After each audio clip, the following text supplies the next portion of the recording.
Bismillah ar-Rahman ar-Rahim. This is the second part of our chapter of fraud, risk, and controls. We'll continue our chapter starting from what we have stopped in the last part. Now we will talk about fraud risk assessment. We have already covered risk assessment in chapter 4, and fraud risk assessment is not very different. There is some points that we must consider in fraud risk assessment that is different or have a slightly different in risk assessment than in a fraud risk assessment. It goes in a three way or key steps way. First, identifying inherent fraud risk, and then assessing the impact and likelihood of identify risk, and lastly, develop response to these the risk that have a sufficiently high impact and likelihood to result in potential outcome beyond a management tolerance. When conducting fraud risk assessment, it's important to involve individuals with varying knowledge, skills, and perspective. The risk assessment will typically include, for example, accounting. So because we need very different people from different knowledge and perspective, so we need people from accounting and financial personnel, because they will help us to identify financial reporting and safeguarding of cash or fraud scenarios. And then also non-financial business personnel. These to leverage their knowledge of day-to-day operation, customer and vendor interactions, and other industry-related fraud scenarios. For example, the merchandise managers will help us to brainstorm the fraud incident or fraud scenarios that might happen through the purchasing transactions. Also, legal and compliance personnel. These will help us to identify scenarios that may include potential criminal or civil or regulatory liability or misconduct occur. Also, risk management personnel. These will help us to identify market and insurance fraud scenarios and to ensure that the fraud risk assessment is integrated with overall risk, enterprise risk management. The fifth party, which it's good to include the internal auditor. The internal auditors usually have an understanding of a broad fraud risk scenarios and controls, because they sometimes go from organization to organization, so they might have a broad fraud risk. Also, they have some training to be competent in fraud in some limited way. The six parties or person that we might have use is the other internal or external parties, such as institution, for example, the IIA or the fraud institution will help us to obtain additional expertise about fraud. The risk assessment process can be done through not only meeting, it also can be through interviews, surveys, and so on. Fraud risk identification. Fraud risk identification, which is the first step here. There is some point that we might consider in identification. There is in fraud risk identification a challenge when we do a brainstorm that we must count for it or consider it, that we do not limit the scenarios of perpetrated by for scenarios that perpetrated by sole individual. There is also fraud or scenarios of fraud that done by collusion, so among multiple individuals. And while it's more difficult to brainstorm those scenarios, it's certainly no less important. It's very important to cover such scenarios of fraud collusion. Assessment of impact and likelihood of fraud.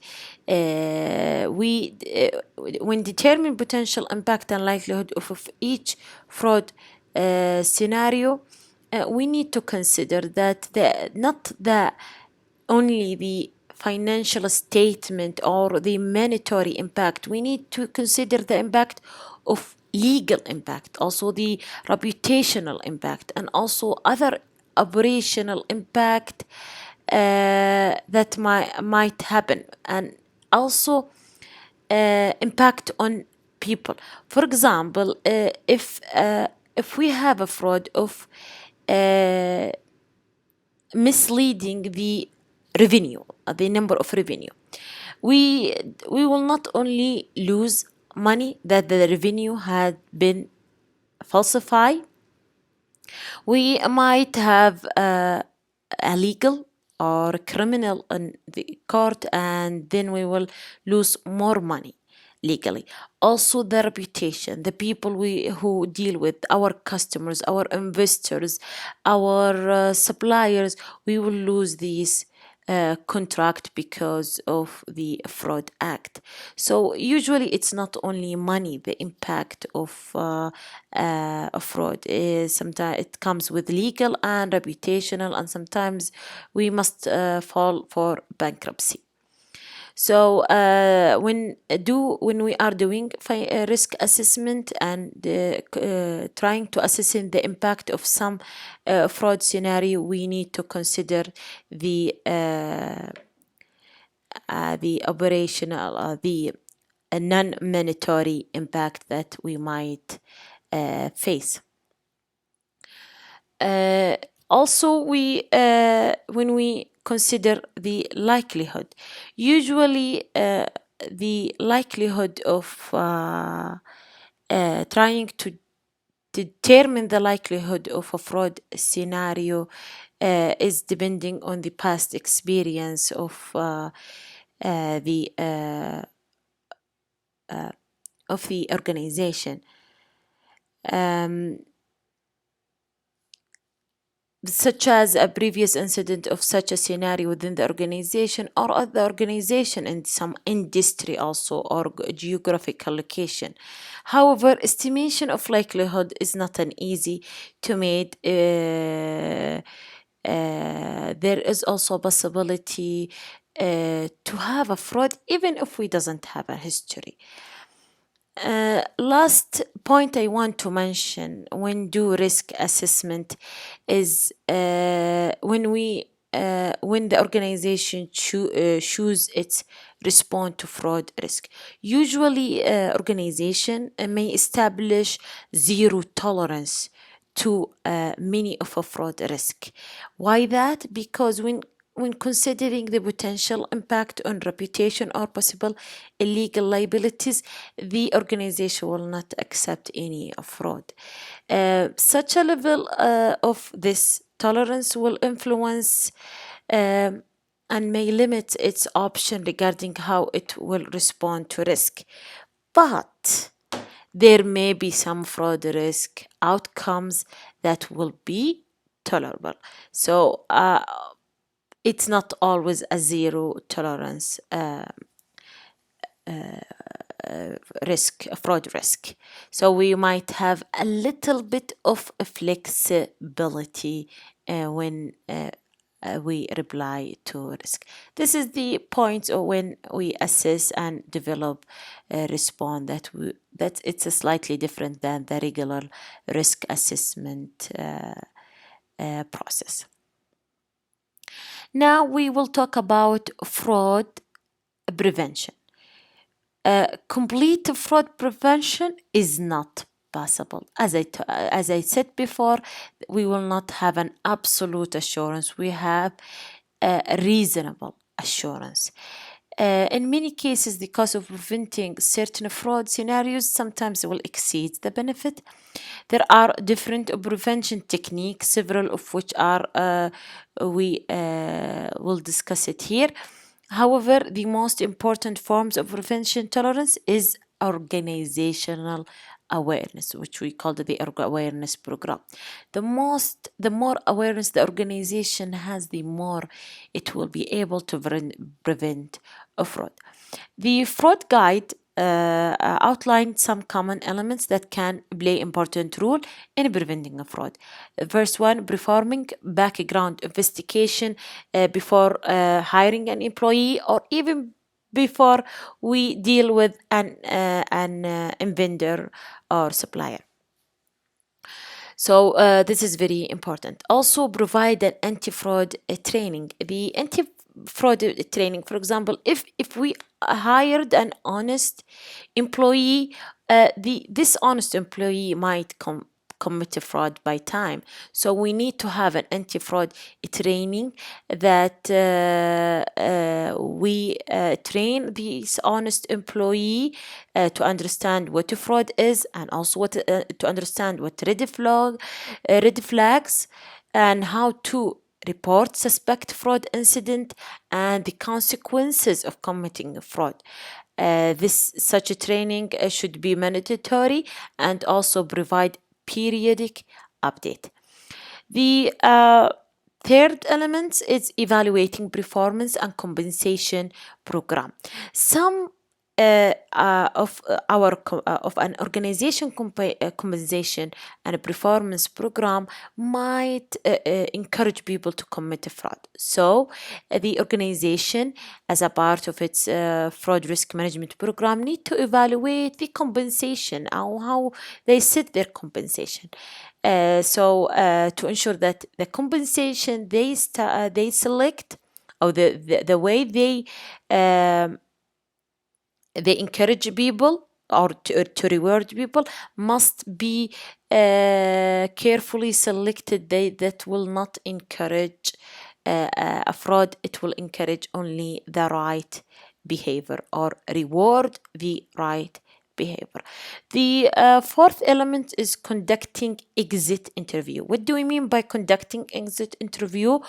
It means when an employee want to leave the organization, we interview him when he exit our organization.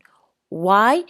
Because it might be a good way to detect a fraud, because individual may be willing to tell in someone while they're leaving, but they will not tell about the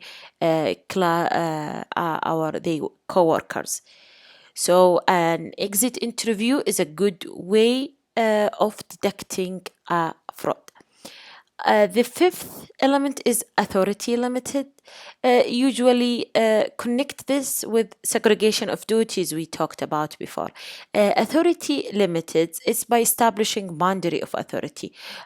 Common example is a prohibited wire transaction of funds over a certain amount without approval of at least two individuals. Also, segregations of duties, as I told you, is another example. The sixth element is transaction level procedures. Transaction level procedures, many fraud schemes involved third parties, included related parties, by requiring careful security of these transactions before they are consumed. An organization can prevent inappropriate transaction from occurring. Now we'll talk about fraud detection. Fraud prevention might fail. However, sometimes collusion, which is fraud committed by more than one individual. Also, management override. Management sometimes have the ability to override the control. May the collusion and management override may circumvent the established control. that are designed to prevent fraud.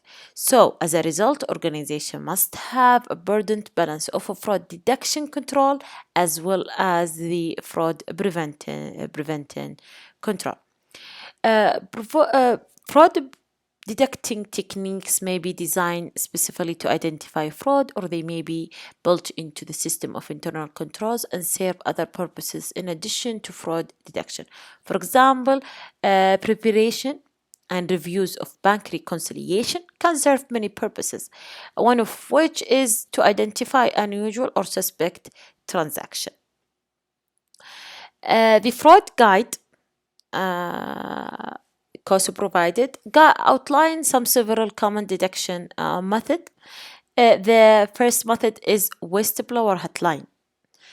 The whistleblower hotline is the most detection way. What is it? It says like when an organization establish a hotline, a way that anyone who suspect a fraud tells about it. Tips, which is sometimes will go through whistleblower hotline and sometimes not, is the most are the most common method of a fraud detection. Because hotlines allow individuals to report their concern about suspicious activities and remain anonymous. Fraud are more likely to be detected by tip than by auditors or by control or other means. The reporting system can be managed by a member of management reporting the incident, but it may be also appropriate and even required by regulations for there to be a reporting mechanism directly to the board, especially when they want to report to individual who believe senior managers may be involved in the fraud incident. Also through the Westline hotline, when we allegate or we received an allegation, we must have a structure for receiving the allegation and investing that, and lastly take an action or corrective action, which will go in depth later. The second deduction method is a process controls. What is a process control? The most common type of deduction control are built into the day-to-day processes. Examples of a process control include independent review and physical count. So physical count of inventory is a way to detect theft of assets of the inventory. So the fraud risk within the greatest potential impact may require deductive control that can operate at a lower level of sensitivity to ensure timely detection. The third one, proactive fraud detection procedures. What does that mean?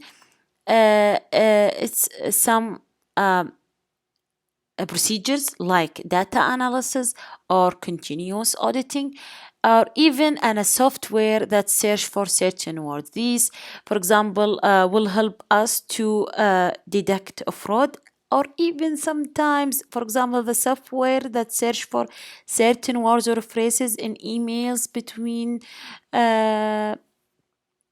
the employees might detect fraud before it's a call, so it will be a preventing.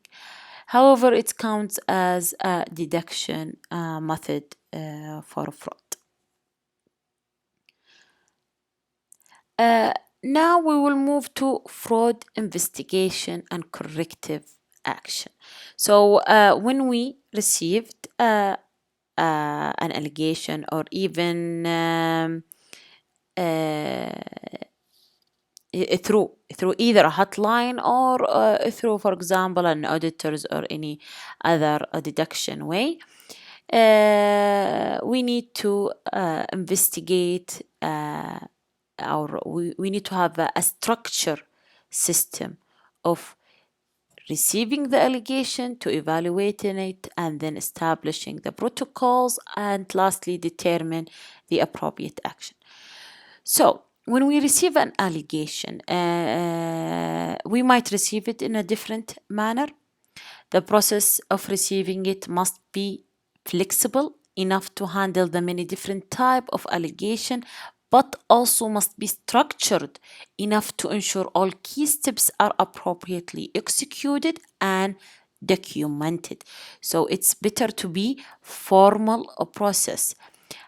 Because formal process will help enable the remaining steps in this stage of fraud investigation and corrective action.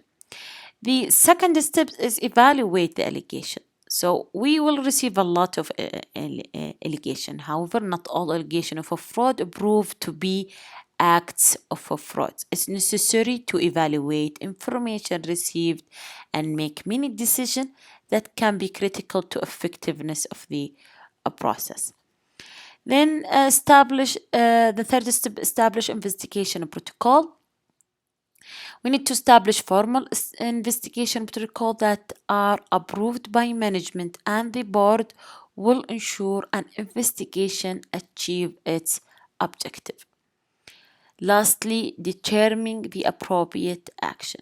The final step is the appropriate action based on the result of the investigation. What are the possible action we could or could be determined is either legal action, for example, either criminal or civil action, disciplinary action, for example, wearing, or domation, suspenses, or termination. So there is any disciplinary action through the organization. Also, insurance claim. For example, some of the losses we might have an insurance, so we might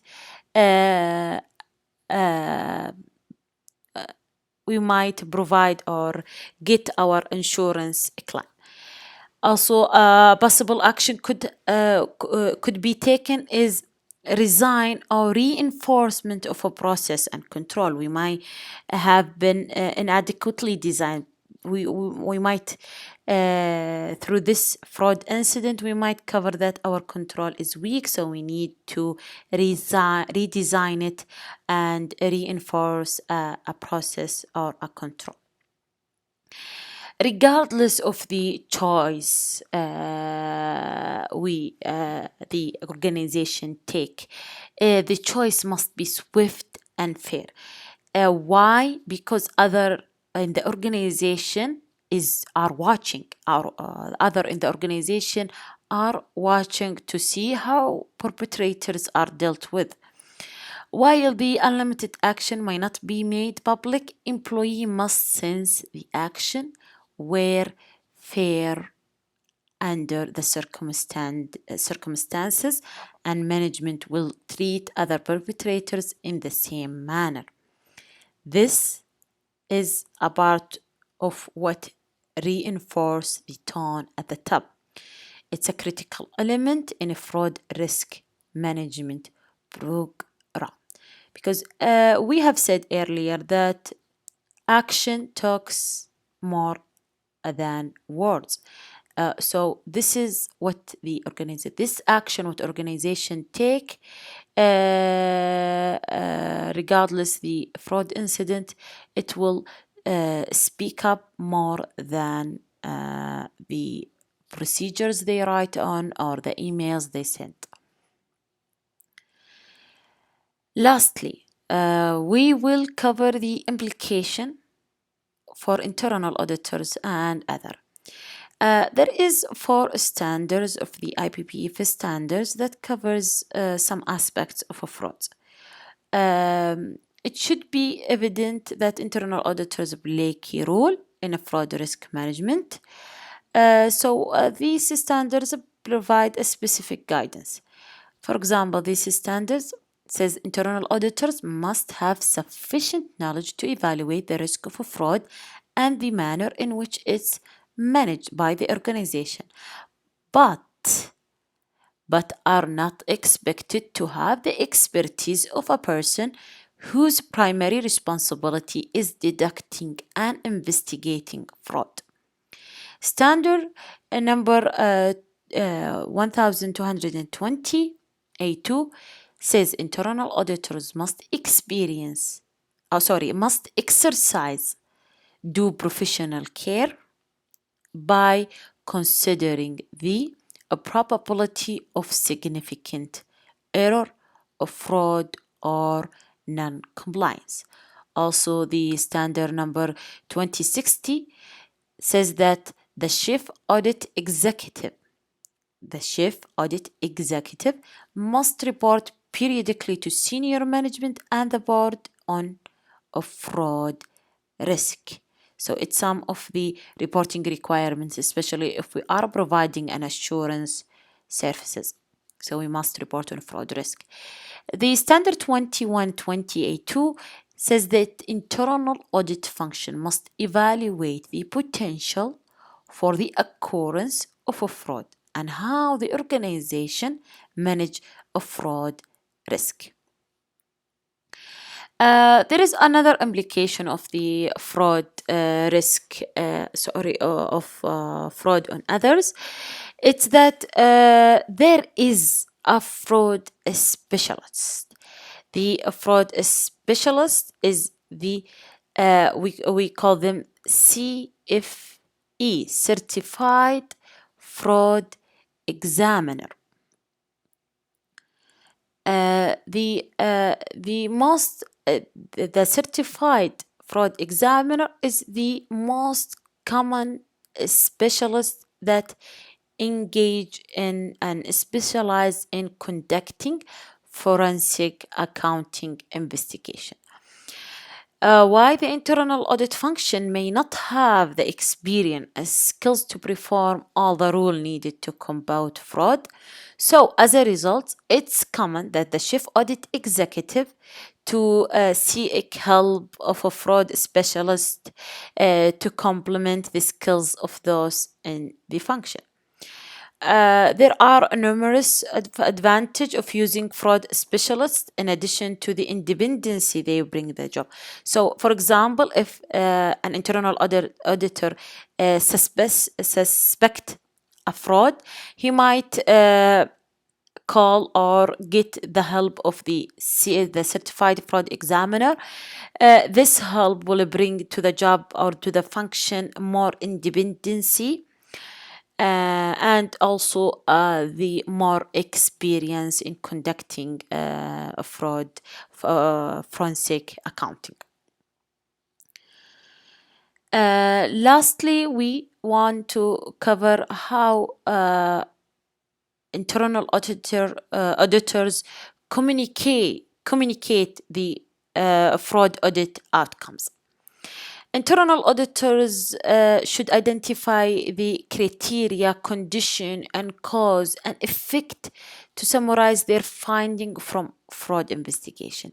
They should write their communication in systematic, organized fashion to enhance the clarity and comprehensive, which it's typically includes this. The communication includes a brief and clear statement of the issues or the issue, citation of the relevant policies, rules, regulators that be applicable on hand, and the analysis of the evidence gathered from a professional and to form the professional opinion, and the conclusion they find, or that is their finding, and the conclusion that include their recommendation.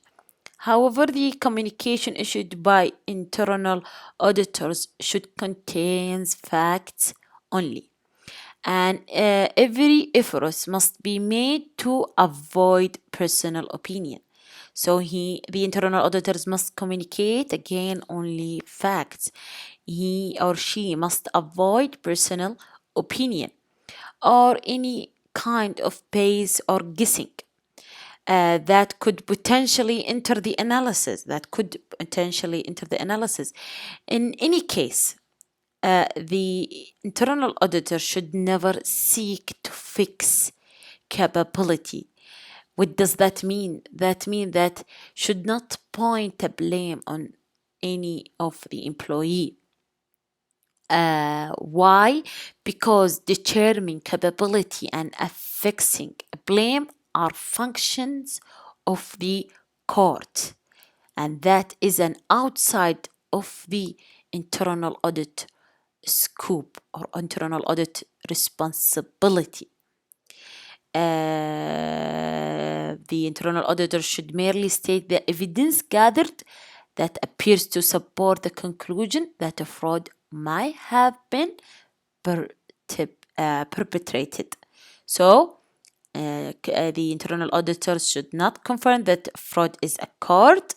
It only should state that the evidence gathered appears to support the conclusion that a fraud may have been perpetrated. Now, let's see the 10 opportunities an internal auditors can provide an insight to the risk of a fraud and illegal acts. He could either assist the organization in the development of the comprehensive fraud risk assessment. He or she could develop the process of early detection of a fraud. Also develop data analysis tools that can be used to detect fraud in early stages. Also, he or she could assist the organization with the development of the hotline call procedures. Lastly, provide a fraud awareness training throughout the organization and these other opportunities. Lastly, I want to mention these findings in the ACFE 2016 report. You are not required to cover these. It's just for it's just an interesting facts that might help you to in case you be an internal auditors or you will be an internal auditors or a forensic accountant. These facts a good start, a good point of a start for you. The Association of Certified Fraud Examiners, the ACV, conduct a survey of its member of the National and Occupational of Fraud and Abuse. This report that 2016 reports cover almost 2,410 cases of occupational fraud from wide range of industry that were investigated from January 2014 to October 2015. What I want to highlight it is what the findings, some of the findings in that report. The report summarized some of these findings. First, says that participants in the CBA estimate that the organization lose 5% of their annual revenue to fraud. Also, that the assets misappropriation was by far the most common occupational fraud. 83% of the cases was misappropriation of assets, and the misappropriation of assets causing the smallest median of loss. It causes almost $125,000 of loss to the organization. However, a financial statement, which is the bigger medium of loss, but however it's the least common, it's count for 10% of the cases. However, the median loss of these is $975,000. The last one, the corruption. The corruption is 35 of the incidents of the cases is what was corruption. The median losses for this corruption was $200,000. Also, it's good to know that the most common deduction method as we said in our chapter, was tips. 39% of the cases were deducted by tips. And when they are detected by tips, 47 of the finding was with the organization that establish hotline. However, the organization that do not establish hotline, the tips, the deduction through tips was only 28%. Also, it's good to know that lack of internal control causes 29.3% of the fraud cases, and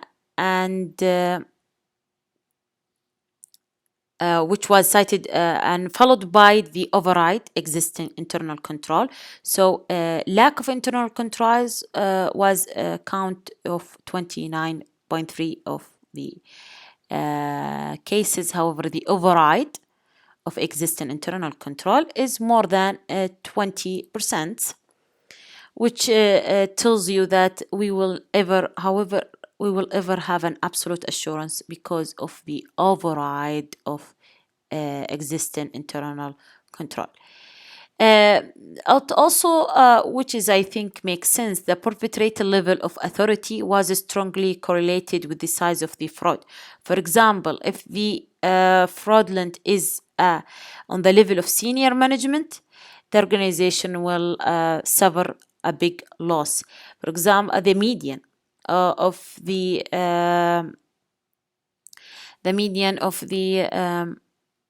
losses schema committed by the executive was $703,000, and the losses caused by managers is less than that number of like 4 times or 3 times.